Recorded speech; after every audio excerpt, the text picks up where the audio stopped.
Welcome back, everyone, to our inaugural set of podcasts from the Australian Curriculum Studies Association, also known as ACSA, an organisation which really sets to provide a national voice on all things curriculum and also to have those pedagogical discussions and viewpoints. This first set of podcasts looks at the experience and the educational journeys of some of our board members. So we're delighted to welcome here today Dr. Alison Bedford. Now, first, I would like to begin by acknowledging the traditional owners of the lands and waters upon which we choose to live, to work and to learn. I'd like to pay my respects to elders past and present and their contributions to education and continuing contributions to the learning of all Australians. Hello, Alison. How are you? Wonderful. It's great to be with you, Anna.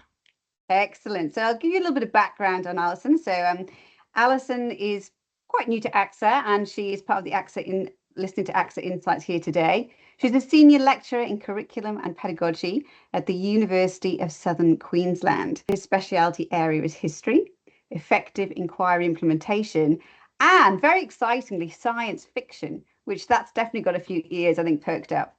Alison has an extensive body of work, including the work of Mary Shelley and Frankenstein. So very exciting. And some of her most recent publications have delved into the academic integrity in the world of AI today. So such a vast spectrum there. She's continued to work as a high school secondary teacher. And we are very, very lucky to have her as the editor of the Curriculum Perspectives Journal, which you will see behind me here. So wonderful to meet you, Alison. I suppose we're going to kick off with quite one of those questions that can be quite easy, but also when you think back of it as an educator, you think, where did this all begin? But I guess, what were your motivations to get into education? I think they were twofold. So I really enjoyed history and English at school, and I had a particularly excellent set of teachers in my senior secondary schooling. My drama teacher and my English teacher really, through their own practice, showed me what the potential of being an educator was. And so I decided to pursue that pathway through university, and initially trained as a secondary history and English teacher before pursuing my PhD later in my career and moving into teacher education in the tertiary sector. Yeah. So you also blend that tertiary and you've done the secondary school teaching. So that's a lovely thing, because then you're actually seeing that pipeline and that transition going through and sort of seeing those students. Now, it's a bit of a, I suppose as educators, we're in that lovely kind of space where we get to have those lovely moments every day, especially when we see students flourish, when we see them grow. And even I sort of discussed with one of our other interviews the other day, just that kind of feeling that even on the worst day, you can see the rays of sunshine sometimes, because you get that wonderful and positive feedback. Looking back over your career so far, is there any particular moments or kind of experiences that you've had that you would see as a real accomplishment? I think there's two. At a professional level, in the classroom as a teacher, those moments where you see a student connect the dots and suddenly someone who's been struggling to understand the content or really understand how to demonstrate a particular skill or apply their knowledge in a particular way, to have them realize that and have that come to fruition for them and see them succeed, that's those days where you really go home and feel like you've had a big win. And whether that's a student who's struggling to pass, who suddenly gets enough to get across the line, or that student who strives for excellence in everything they do, and they really go up to that next level of achievement. It's not so much about the level of achievement, but it's about the growth of that student, and that's really what I love to see. And the reason I enjoy secondary teaching particularly is it's, these are young adults and they're developing their sense of independence, their ability to learn autonomously. So I really enjoy seeing them not need me anymore. Yeah. And, I become redundant, which I think is ultimately what I should be as they go out into the world. On a personal note, one of the biggest achievements, I think, was completing my PhD while working full time, or largely full time. Yeah. And that was actually really, it was great for me because it gave me a project that was for me, not for my Yeah. students, as rewarding as that work is. So to have something that was for my brain, not their brain, was really, really great. And obviously, doing that study has also allowed me to transition into Yeah. the tertiary sector. So there's that professional benefit as well. Yeah, I was going to say that is quite an accomplishment, PhD and working full time. I don't know how you did that. That's amazing. And I love that idea you were talking about, that getting students to a point where they're going out in the world with that confidence.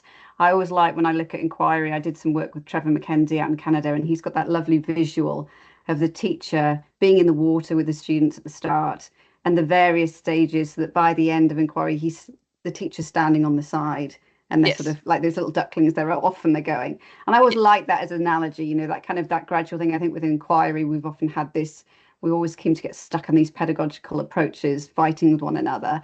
But, that inquiry, which is structured and then lets you develop, and it's not just a free fall jump in the deep end and see how you go. We're actually preparing them to do that autonomy and get out there. So that's a lovely one. Um, this is always quite a difficult one, and I always find it really difficult because it really takes a lot of kind of understanding of yourself. But if you self-reflect, is there something that you've seen over your career where you go, you know what, if I was to do that again, I might approach it in a different way? Or, sort of looking back, always be a project you would like to redo again, I guess. I think I would worry less. Yeah. Um, so, I mean, of course, looking back, particularly early in your career, all of the mistakes you make, Yeah. the ways in which you work and you work yourself tirelessly doing Yeah. things you believe are vital, and then they turn out, actually, I could have done that in a different way. Yes. And I think especially beginning teachers tend to hold on to the reins, Yeah. and really, try and make sure that they're in charge of the classroom all of the time. And I'm really glad that over my career that I gained the confidence to Yeah. let my classroom be noisy, to let my classroom be filled with student voice instead of my voice. And probably the thing that I would like to have done is to have had that realization and Yeah. confidence earlier. Um, because seeing the benefits that approach has for those students, you know, if only I'd done that earlier, sort of thing. But yeah, and not worrying, everyone has bad days. There's Yeah. always lessons that go wrong, not carrying that as a personal burden and accepting that's the nature of the profession sometimes. Yeah. Yeah, That's so much true. It's not sweating the small stuff, because it does. And I think that's probably one of the biggest problems with teaching sometimes is that nothing goes to plan. However hard you try, something exactly. happens, there's a music lesson, or the laptop doesn't connect to the lesson you've got. I think there's all of those things on top of what you've intended to do. And also sometimes we don't get that luxury of repeating something. I think when you repeat something over and over again, you get, you kind of really hone your craft. Whereas a lot of times, especially I think in the changing nature of education, new curriculums do change or new things are coming in or there's new programs to develop. And that's quite a lot for especially young teachers to take on when you're constantly having to adopt something new, according to a change of admin or whatever it would be. So yeah, no, I think that's a great thing, just to worry less. That'd be awesome. Now this is, yeah, well, hopefully you'll know the answer to this question, you'd hope. But when we look at sort of Australian curriculum and the word curriculum, we can discuss for a long time about, the actual semantics of the word and what really it kind of, what's the definition around it. But I guess the concept of it itself, what does it mean to you? I think curriculum has multiple meanings, Mhm. and it should have multiple meanings, Yeah, that intersect with one another. So the curriculum, at its most fundamental and basic definition, is a document which outlines the content and skills which should be taught in a particular set of classrooms. So we've got yeah, a national curriculum, so that tells us what should be taught in Australian classrooms. yeah, Um, However, I think that's obviously quite a, the basic definition. What the curriculum is also an articulation of our national aspirations. And that is, the curriculum tells us what we want our young people to have and to be. So we see that, in the relationship between our education declarations, the current one being the Alice Springs Declaration, and those kind of large value statements about education having a nation building and civics role to play, an economic role to play, all of those sorts of things. That comes through in the curriculum, in the rationale of each subject area, that it's not only about knowing the content and being able to use it as required by the curriculum, but the outcomes of that. Yeah. So that's the curriculum as written, and I guess its purpose. The other way I think we can see curriculum is as how it is enacted. So there's what the document says, and that can be quite different to how that document is interpreted by teachers, both individually and in community with one another, to be realised in classrooms. So as someone who specialises in history, curriculum and pedagogy, that's a really good example, because the history curriculum is particularly contested. We have the famous history wars that play out each curriculum review and election cycle. And it is contested because it is one of the ways in which we tell our nation's varied histories, not singular history.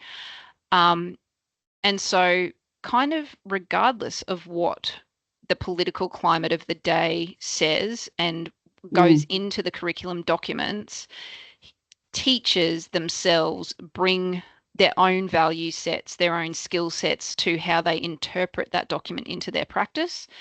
So I do think there is a distinct difference between the curriculum as written and the curriculum as taught. And for me, that difference, that nexus, is a fascinating space to explore, and that's where a lot of my research sits. And I also think it's a really productive place in understanding the curriculum as realised. So if we look at the students we're producing, what is their relationship to the curriculum as written? Do those goals align? Have we produced those confident, capable, critical thinkers that the curriculum aspires to, while also meeting this at quite narrow, at times kind of economic unit of production, that we've produced a good worker as well as a good citizen, and I think that's a competing tension in all curriculum documents. Definitely. I really like the way you're talking about kind of that long game of education, where I think we can often get so compartmentalized as primary school teachers. This is how we teach and this is what we teach, and then pass it on. We're handball to the secondary teachers, and we've got that kind of real tension in that space. And then, well, it's not our problem anymore.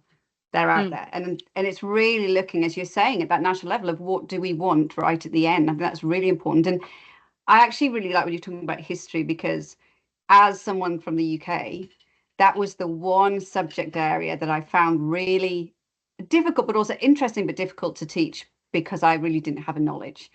And it was a shocking knowledge, especially for me. That was quite confronting. But, we were very much in that European, the idea of World War II, World War I, and that kind of very different, and also very ancient history, the ancient Greeks, the ancient Romans. So coming here, I felt very lucky that I was an open-minded person and that I could learn something new. But yeah, you're so right. That's such a fascinating area in itself, internationally, the history and kind of the perspectives on that itself. So yeah, that's really interesting to see. So we've talked about this, and I think you've got the lovely understanding of, as we say, the secondary up to the tertiary, but on that bigger scale, and even I know you do a lot of work in that sort of democracy space and understand that. What do you think, not even just in Australia, but what are the biggest challenges we're facing as educators at the moment? That's a great question, and obviously a big one. I think one of the biggest challenges we face is the global shift to the right that's placing pressure on long-standing democratic norms. So that's not to say democracies are perfect or it's we've realized the perfect form of political Yeah. and social governance, but it's probably the best we've got. And it's also, I think, again, if you go back to those documents that underpin our curriculum, the idea that we want to work towards a better world. Yes. So we want a world where people are free from harm, free from discrimination, can live freely, believe freely, love freely, all of Yeah. those sorts of things.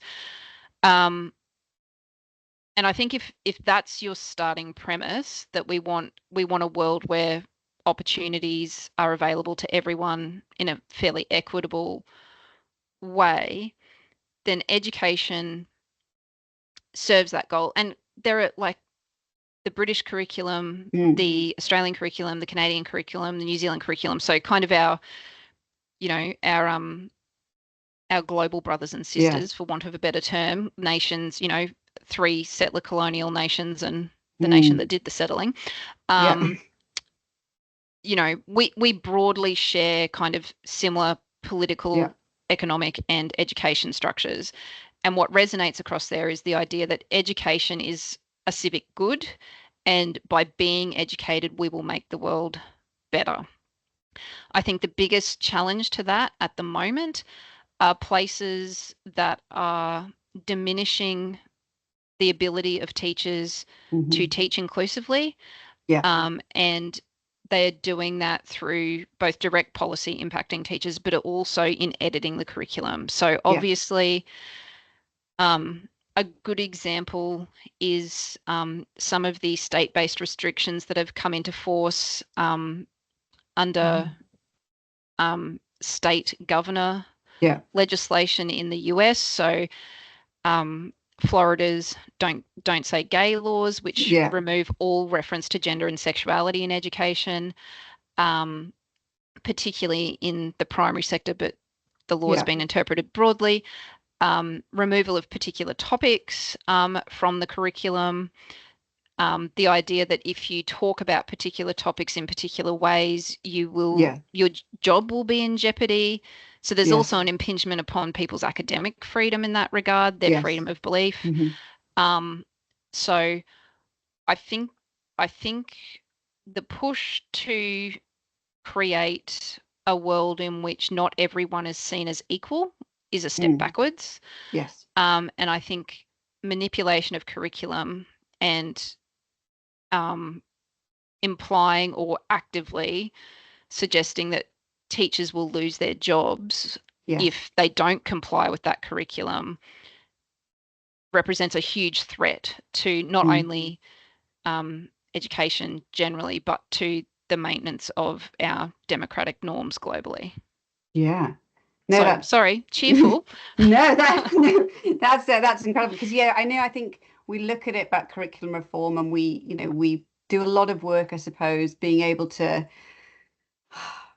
keep curriculum updated and keep it so that, as you were talking about before, that safety that we give children and students in our care. So to make sure they're inclusive, and even just looking probably at my own education, things that were taught to us then, even something like PSHE and what that looked like versus now, I look at my own children and go, oh my goodness, you have got such a more rounded and much more exposed view of so many different things. And for us to take some of those elements away, it has to have a really justified reasoning behind it. I think that's quite important.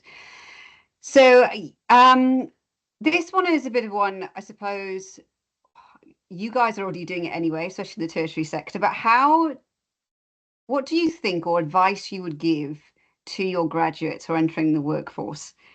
What should our graduate teachers be ready for?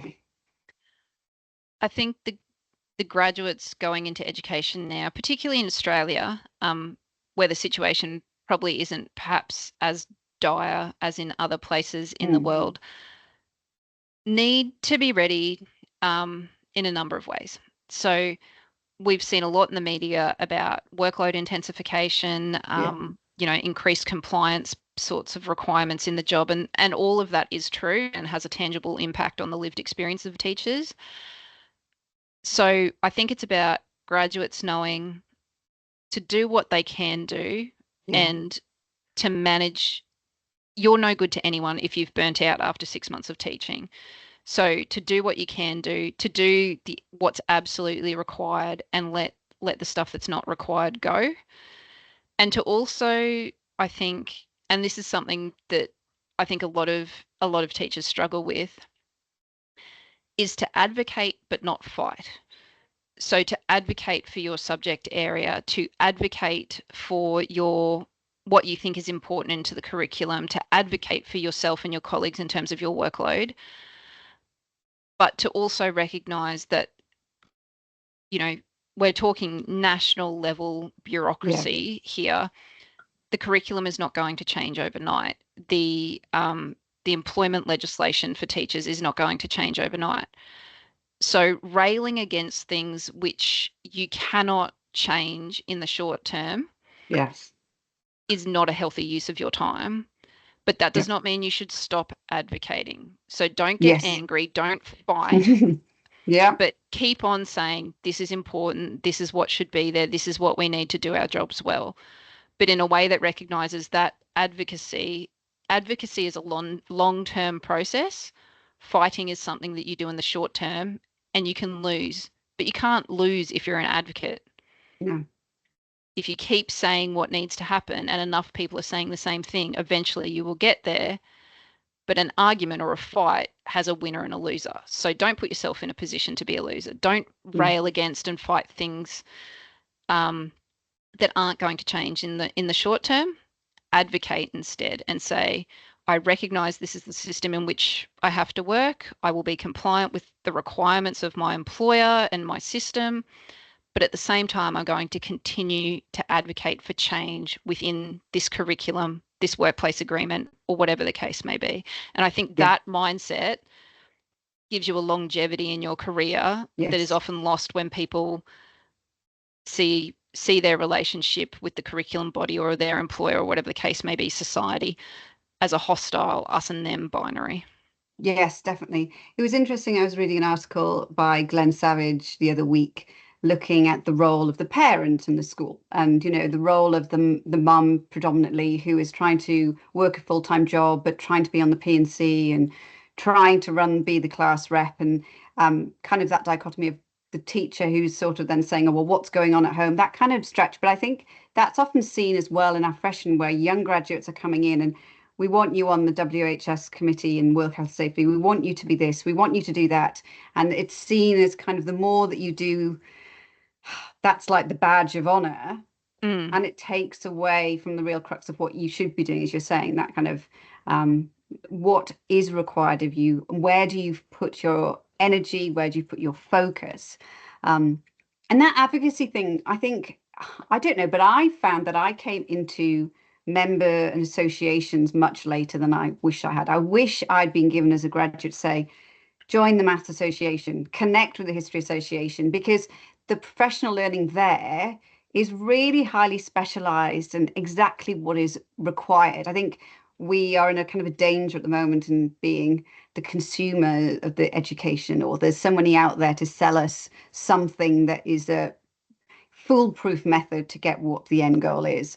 And so this has been a big thing for me, even just working with AXA, just seeing the role and how important it is, but also that network, which I think graduates really need to step into, and the power of the collective. That's so right. Important, isn't it? That's right. Yeah. And your voice is amplified through those organizations. So it's not just the benefit of the professional learning you get from interacting with those more experienced members, but you are then part of that collective voice, and you have that representation all the way up to the national level. So absolutely agree. Joining your professional association is one of the best things you can do, as is continuing your professional reading more generally. Because it is so easy to be caught up in the latest educational fad or the latest edu-influencer on social media. And some of these people do have great ideas and great products, but not all of them are. And so having that discerning ability that you've developed at university to actually look at those things and go, is this legit? what does the research say? How will this improve my practice? How will this contribute to my school community?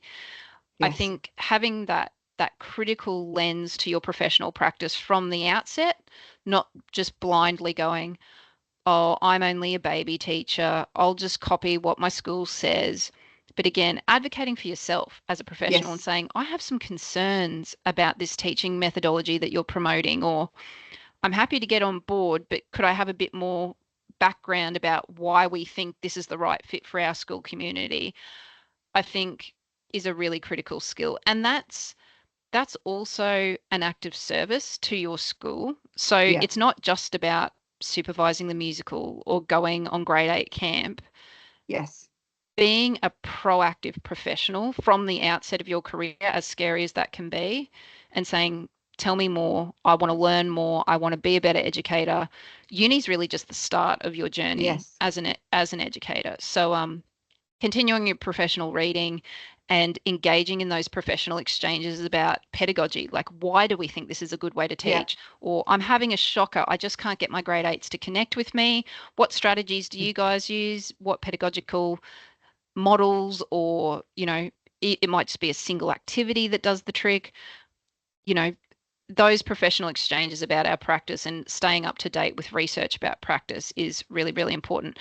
And obviously, since this is an AXA podcast, we'd love it if everyone read curriculum perspectives as part of their professional Exactly. reading.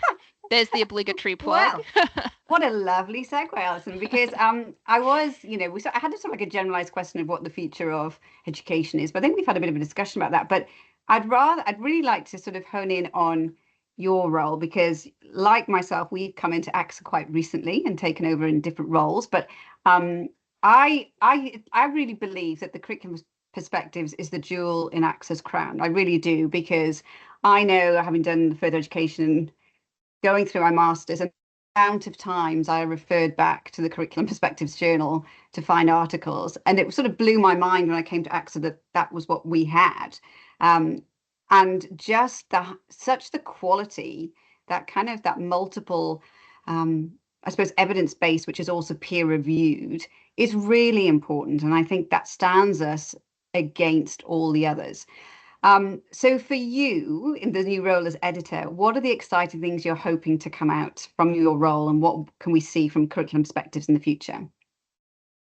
Well, we've got quite a bit in the works, but I think just in broad terms, first, one of the big benefits of curriculum perspectives is just that in the title of the journal. Yeah. We want to have a dialogic exchange about curriculum. So we invite perspectives plural. We want Yes. to hear about different things done differently in different places in different ways and the ways that can lead to success. Um, so I think another strength of that is that we are an Australian journal. So Yeah. obviously a lot of our content is for an Australian audience, which is um, we are one of few education Yes. journals that have that particular lens. And I also think because Australia is part of the global south, um, the fact that we try to particularly incorporate views there as well from Yeah. our neighbours south in the southern Yeah. hemisphere um, means that we're hearing from non-dominant voices in the curriculum conversation, which is refreshing, right? Because things are Yes. being done differently. We're not just replicating things being done in really large, um, you know, often more economically developed nations. Hmm. We're hearing about strategies used all over the globe in all different contexts. So I think that's a real strength. Um, and I also really love about the journal, this was one of my favorite things about it, is our research articles are peer reviewed. So they're, Yes. research done by education researchers. So we can count on that to be Hmm. quality, evidence-based findings. The other great thing I love is, again, that dialogic element, our point and counterpoint sections. Mm. So they're a much shorter piece. They're still research informed, but they may not be presenting research findings per se. But our most one of our more recent ones explored how the conflict in Israel and Palestine is affecting education. Everything Yeah. from literally how it's affecting education being delivered in Gaza to Yes. how people are teaching about the conflict, and the impact it's having on educators around the world. So I think those point and counterpoint sections are also a really valuable tool to hear teacher voice as well as the academic researcher voice, and to consider that kind of interaction between those two, because we know that one of the first things that drops off people's lists as they begin their teaching career is engaging with research and keeping up to date, Yes. Yeah. simply because the demands of the job Oh. push it Mm-hmm. push it to the edge. So those little short pieces are a really great way for people to kind of stay connected with debates and ideas and exchanges, I think. Moving forward, we're really looking forward to um, our upcoming special issue on feminism in education. So that'll be out in the next month or so, Yeah. hopefully. Um, and then we've got a general issue coming out, with a point and counterpoint section about the knowledge rich curriculum. Yeah. So that'll be really wonderful. That's been led by one of our new associate editors, Mm-hmm. Phil Pilton from Mm-hmm. RMIT. Yeah. Yeah. And then we're looking forward to, in the future, a potential special issue from a South American colleague.